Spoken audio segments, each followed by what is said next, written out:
Yeah.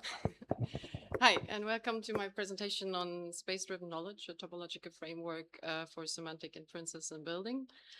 So the motivation of the study was that building design is inherently iterative. So current building modeling approaches treat geometry often as primary and then the semantics as secondary. So that kind of limiting knowledge integrated building design where actually spatial reasoning could inform iterative design decisions. So the approach in which semantic knowledge is assigned simultaneously with geometric modeling, which could then allow immediate reasoning about classification and requirements, kind of right now is treating semantics as metadata that is attached after modeling the geometry. So, and we propose treating every modeling operation also as a knowledge modeling event. So when a designer partitions a building envelope into stories, this operation should not only create a geometric object, but also instantiate semantic resources, compute quantities, and trigger inference rules that classify those objects. And we kind of have this like cycle workflow project, like with modeling and signing, computing, and inferring. So given this really basic paragraph and sentence from a building regulation, which says that the walls of a necessary stairway must, as space enclosing building components in buildings of building class 3, need to be fire retardant. So you can take this paragraph or the sentence of the paragraph, and if you have formalized ontologies, in this example of the implementation, we used FiSa and bot. So FiSa is a domain ontology on fire safety, bot everyone knows. And then you have like rule languages such as swirl, and then you can go ahead and just transform that into machine readable format. So you could get all the buildings that you have instantiated. You get the building class. You specifically ask for the building class 3. You get all the necessary stair spaces and walls that are instantiated, and then you would ask if that building actually has the building class 3, if it contains any necessary stairwells at all, if then again there's a wall adjacent to it, and then if that wall actually has the property of being space enclosing. And if all of that is true, you kind of can just infer that this wall is the wall of a necessary stairwell, that it has the requirement that you need, and then also connected to the assessment or legal basis of it. So the framework actually couples 3 components, which first is a topologically aware modeling kernel, which kind of handles all the geometric operations. So space partitioning through parametric design operations and geometric checks. And that meant it maintains basically the topological relationships between cells, including which faces are shared, which cells are contained in the other one, and which are adjacent. And then there's this triple store, which persists the semantic model as RDF graphs and provides query access to the knowledge base. It basically serves as the central repository where modeling operation generates the triples, and then spatial relationships are stored, inferred, and the whole knowledge can be materialized and maintained. And then in the end, you have the inference engines, which kind of then again have the job to derive new knowledge from asserted facts by applying logical roots and axioms over the RDF triples, and then building modeling inference engines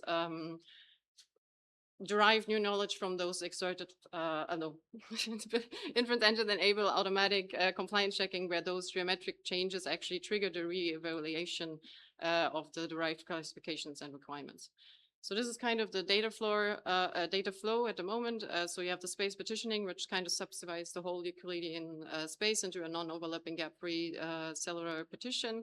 So when you partition, every partition kind of creates a new cell, and the kernel reports not only the resulting geometry, but also the topological effects, which needs the semantic model in the triple store. And then the triple store kind of handles all the adjacency and containment, which can get algorithmically asserted in the triple store through twin-facet navigation. And the updates to the triple store are then managed through an inference model using like a reasoner. And this way kind of updates remain synchronized with the underlying storage, which kind of then coordinating both asserted and inferred triples in their respective graphs. And then the reasoning kind of is the place where you infer the requirements based on the given topology and the user assignments together with the legal basis. So kind of, yeah, designers get informed while they're designing now based on domain expert knowledge. So basically we have like four, I guess the first four stage of modeling can be up to 1,000, I guess, in a project. So a quick overview of that. As I said, you have the modeling step, the assignment step, the computing step, and the inference step. And the workflow kind of operates through feedback loops. So geometric modification would trigger quantity recomputation, which then affects requirement inference. For example, when a story height changes, the system updates derived properties and re-evaluates the building class and the derived component requirements accordingly.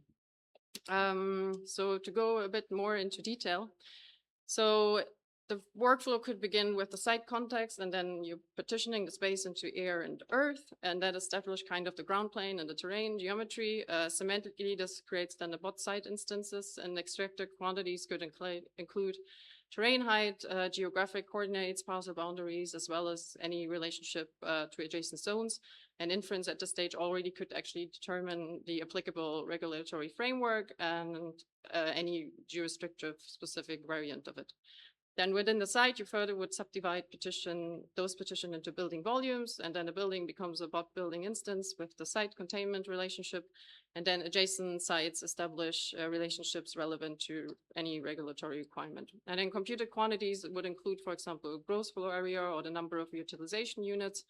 You could the queries could determine whether the building is freestanding, while geometric computation can further then also already at this stage derive whether special building condition would prevail. So for example, if you have like a high-rise special building construction, that will actually need another rule set to be compliant to.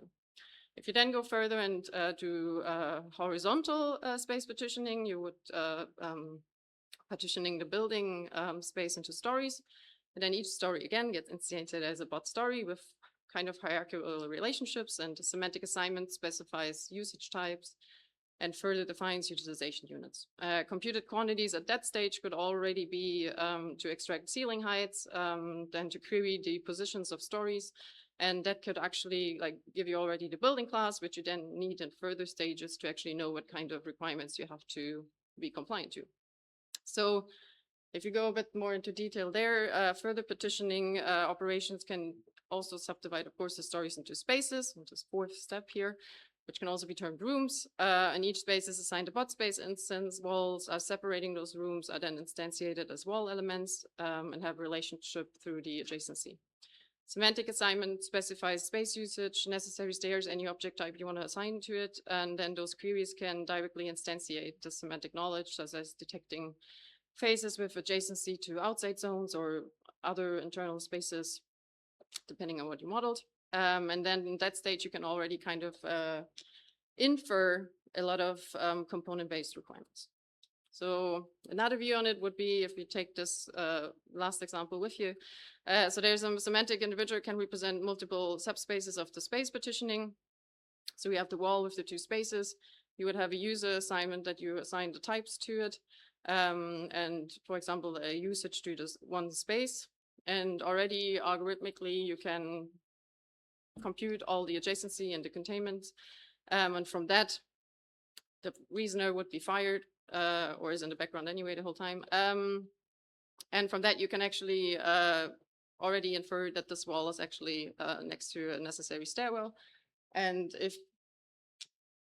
my resolution is actually not that bad. Anyway, okay, you can't use it. It's the example from the beginning. So going back to the story rule, it's actually exactly that example. And in the end, you can also infer the component property.